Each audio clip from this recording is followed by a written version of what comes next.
오늘부터 제가 올려드릴 교육 영상은 여러분들이 의료 행위를 하거나 요양원 안에서 이러한 시술을 하라고 올려드리는 것이 아닙니다. 자, 그렇기에 전문적인 용어도 모두 배제시킬 거고요. 어려운 얘기나 교과서적인 얘기들은 하지 않도록 하겠습니다. 어떻게 하면 어르신을 안전하고 잘 케어할 수 있는지 교과서나 실습 때는 나오지 않는 그런 포인트들을 위주로 짚어드리도록 하겠습니다. 오늘은 여러분께 연화장애 환자의 피딩 방법, 즉 경관유동식 공급 방법과 그에 대한 케어에 대한 설명을 하도록 하겠습니다. 가장 중요하게 여기는 방법인데요. 어르신의 생명과 직결되는 만큼 반드시 알아두시길 바랍니다.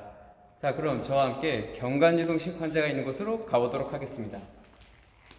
자, 오늘 교육 영상은 연화장애 환자, 콧줄 환자의 피딩 방법과 그에 대한 케어 방법, 그리고 가장 중요한 주의사항에 대해 알려드리도록 하겠습니다.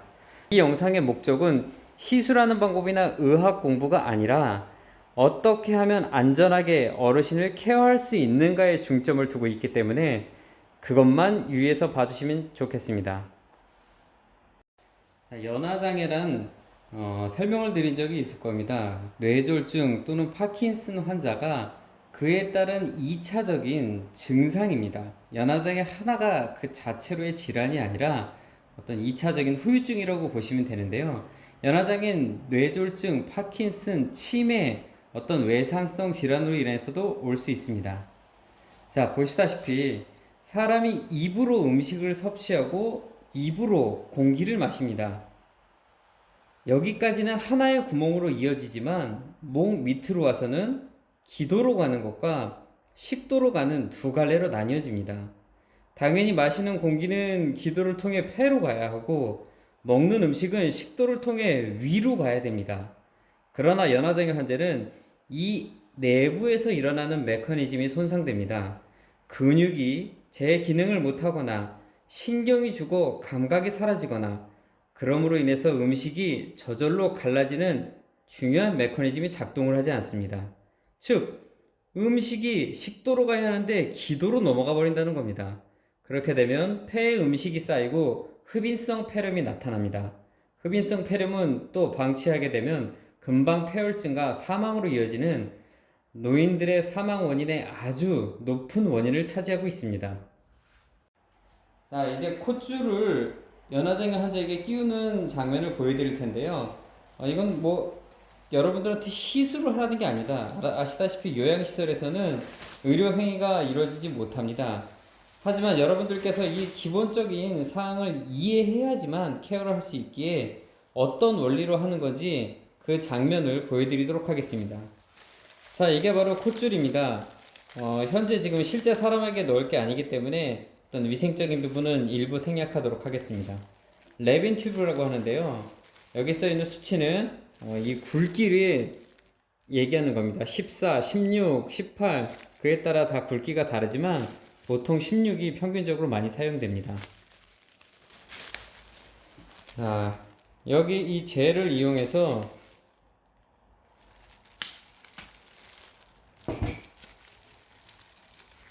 튜브가 코에 원활하게 들어갈 수 있게끔 앞부분을 발라줍니다.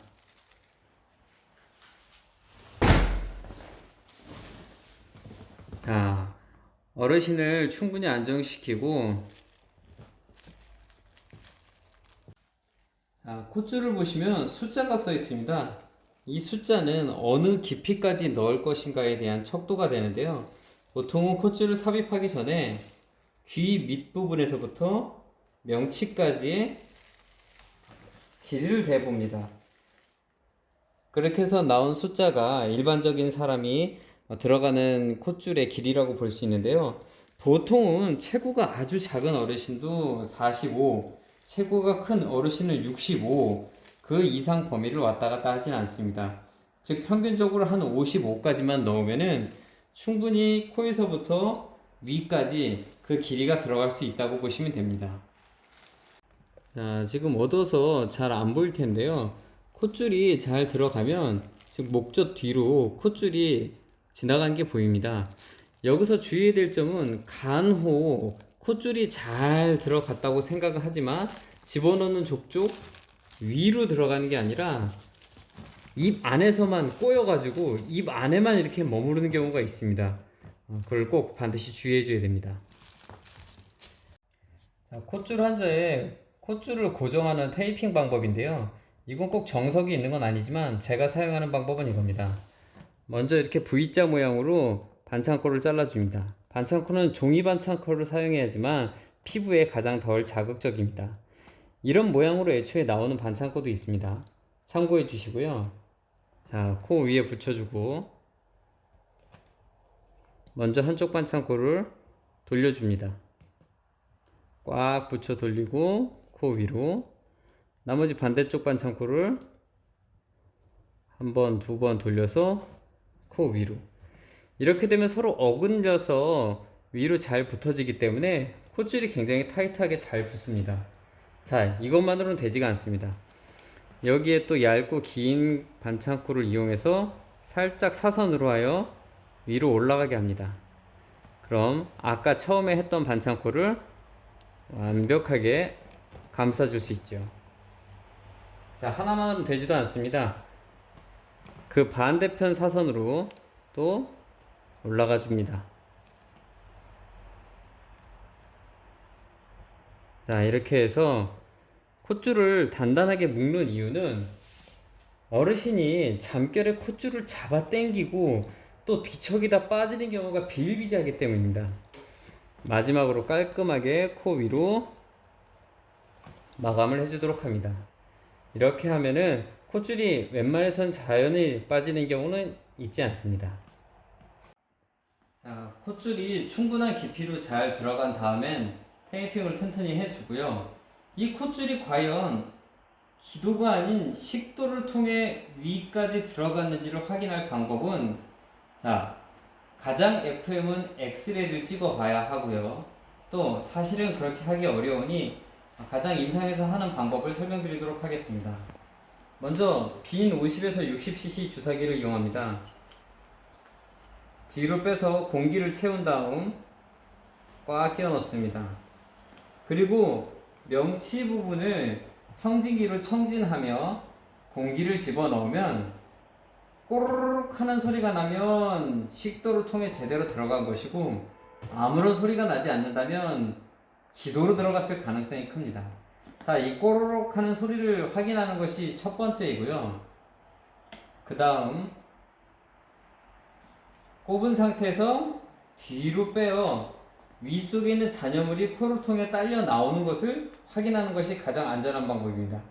자, 하지만 환자가 공복 상태라면 위에 아무것도 딸려 나올 게 없기 때문에 이 방법은 확인이 잘 되지 않을 경우가 많습니다. 자, 음식을 확인하거나 빈 공기를 넣어 소리를 듣는 방법. 자, 그렇게 해서 꼬르륵 소리가 나면 다시 한번 더 안전한 방법으로 물을 소량 주입하도록 합니다. 자, 마찬가지 물을 소량 주입하고 다시 살짝 뒤로 당겨보면 물이 콧줄을 통해 잘 들어갔다가 다시 딸려 나오는 것을 확인할 수 있습니다. 이게 만약 기도로 들어가 있다면 캑캑캑캑 하는 소리를 내거나 아니면 이게 다시 딸려 나오지를 않습니다. 자, 여러분들한테 이걸 하라고 설명드리는 게 아니라 어르신이 평상시에 생활을 하다가 뭔가 콧줄이 꼬이거나 아니면 좀 빠졌다 들어가거나 이런 위험성이 의심이 된다 생각되면 빈 공기를 넣어보거나 주사기를 뒤로 당겨서 콧줄이 잘 유지가 내부에서 되고 있는지를 확인하는 방법이 있다는 겁니다.